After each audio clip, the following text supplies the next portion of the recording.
Hello, I'm very happy to see you on my channel again. This morning, we give you a piece of breaking news.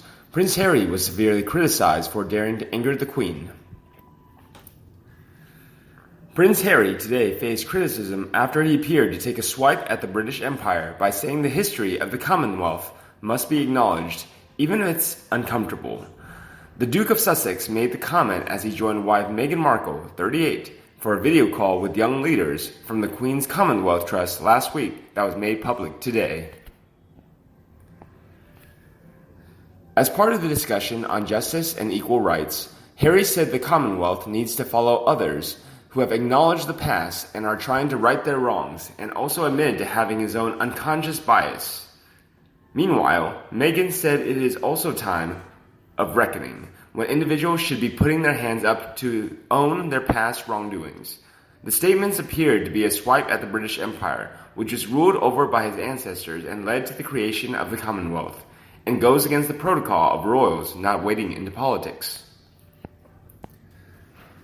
Indeed, immediately, he was pathetically criticized when so many users were angry on Twitter and commented online news sites. The intervention was criticized by Tory MP Andrew Rosendale, who told Mail Online Prince Harry's comments were disappointing and would not please the Queen.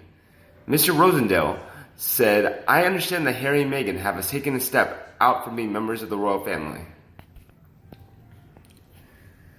Therefore, I'm surprised that he would be making comments like that. I don't agree with what he's saying. We should look forward, not back. As someone who has stepped out of the royal family, he should focus on his own life and not get involved in politics. That is not the appropriate thing to do. I'm not sure his grandmother would be too pleased either." The user also tweeted, "The past is over. Let's focus on what each and every one of us can do to positively contribute to society going forward. It's simply easy to destruct/play the victim card versus reaching in deep within ourselves to be the most productive and positive we can each be. As for them, where was all this when they wanted to have a royal wedding in a historic monument? If she and he weren't hypocrites, they would have picked out some civic center with no history in which to marry. But of course, she and he did not."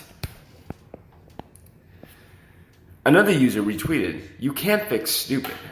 It was like a ventriloquist act, except instead of the puppet master actually saying the words, the puppet was saying the words he thought Meghan wanted him to say. He has just insulted the head of the Commonwealth and the leaders of the 54 independent states, none of who are responsible for previous uncomfortable histories, any more than you can blame present-day Germans for their history. Meanwhile, more than 18,000 comments slammed Harry, both Meghan after this news revealed. Most voted by Watch is, "He gets more dislikable by the day. There's no way back for him. The Queen is so proud to be the head of the Commonwealth. You can see that in photographs that are taken when all the heads of each country meet. Harry, you are undoing all the work that your wonderful grandmother has achieved over her very long reign. You should be ashamed." Many fans upvote for this comment and replies, "I think he's picking it up for Meghan. People often start to become more like their partners after a while, and unfortunately his partner is so unlikable that he's picking up some awful behaviors.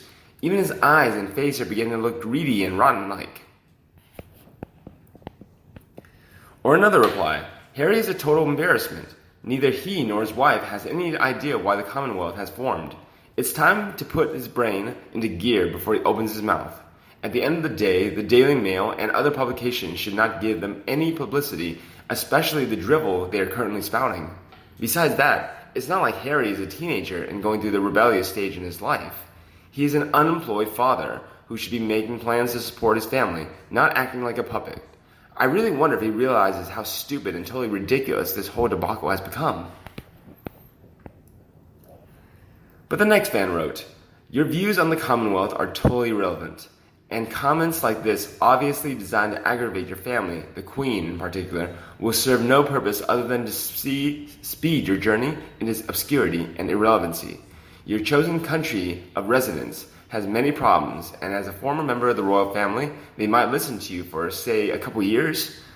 But when the novelty wears off, you really are a useless bloody pair of prats and highly embarrassing. Shame on you." A fan agrees and said, "Utter hypocrisy.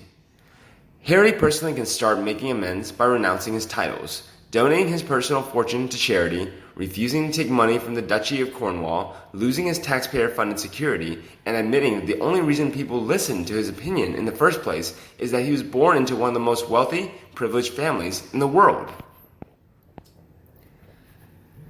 His whole life, Harry has benefited immensely from money and resources stripped from Commonwealth countries through centuries of British imperialism.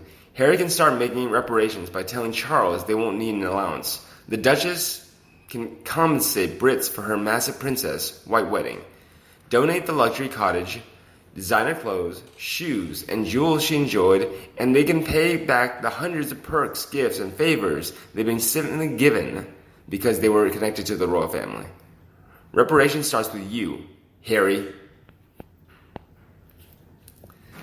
And the last one wrote, it needs to be remembered that Great Britain also invested enormous sums into the Empire and the Commonwealth and bequeathed systems of government, administration, and infrastructure, not to mention cricket, that have benefited them hugely. If it was so bad, why have Mozambique and Rwanda joined when they were not part of the Empire? I think Harry here has really burned his boats, as I think he will find the reception on his return rather hostile. I hope he knows what he's doing. Time for the Queen to take these royal patronisms away from Harry and Meghan. Enough is enough. I have lived in 4 Commonwealth countries. Born in a British Commonwealth country, I am British and I'm proud of it. I am not proud of these 2, and I've been a royalist my entire life. This was the promotion of an organization that's openly admitted they are Marxists. And here, a British royal is promoting it?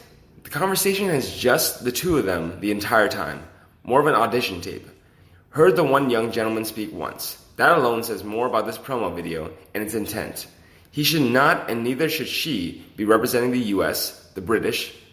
Hypocrites. What about the 400 elephants that mysteriously died in Botswana on Mike's watch, Harry? In my opinion, seriously, what is wrong with Harry? He has been brought up as a royal, he knows the Queen is head of state, he knows the rules of being a family member, he has lost the plot big time. Just because he's not part of the royal family, he knows he cannot be saying such things. He is still part of the family. The Queen will be furious that her grandson, who she gave her blessings to, leave the country to is talking words that have been put into his mouth by the witch sitting next to him. Meanwhile, in other news, a royal author claims Prince Charles plans to dampen a sense of entitlement to housing and other perks among minor members of the firm as he prepares to become king. Nigel Cawthorne, the author of Prince Andrew, Epstein and the Palace, has said that the Prince of Wales hopes to modernize the institution of monarchy so that it's more apt for the 21st century. Speaking to the Express, he said, the idea of the monarchy he sees, and in which he seems to be supported by William and, increasingly, it would appear the Queen, is one that suits the 21st century. Like the Windsor's relatives who reign in the Netherlands, Denmark, Sweden, Norway, Belgium, and Spain, he prefers to dampen a sense of entitlement among royals. Being born as a Windsor is a privilege, but it doesn't mean that being a certain number in line to the throne means an entitlement to house and other perks of the firm. He went on to say that stripping back the royals may also be beneficial to those who aren't keen to live a life in the public eye. He pointed out, Prince Charles and Prince William have no choice in the matter, and nor will Prince George in the due course. But he added that for some, being a royal is both a gift and a personal choice. The heir to the throne has long been reported to want to slim down the royal family, but Andrew Scannell is believed to have accelerated his plans. The Daily Star has previously reported. At the time, the Prince of Wales met his father, Prince Philip, at Sandringham, where the pair believed to have discussed the Queen's retirement in the next 18 months. Charles could take on a Prince Regent role, which would see him taking over family affairs and the handling of day-to-day business from his mother. Brittany Barger, deputy editor of Royal Central, added to The Sun, I think the Andrew crisis has definitely strengthened Prince Charles' desire for a slimmed-down monarchy. Prince Andrew is now out of the picture. I don't see him ever undertaking royal duties again, and any hope that his daughters would now is now gone. I think when it's all said and done, the monarchy will be Charles and his children and grandchildren. And you, what do you think about my news today? Please let me know in the comment section and we'll discuss it together. Remember to like and share my video for anyone you think needs it. And subscribe to the Sussex Daily News version 2 to not miss any new videos by our team. Now, have a nice day and see you in the next video.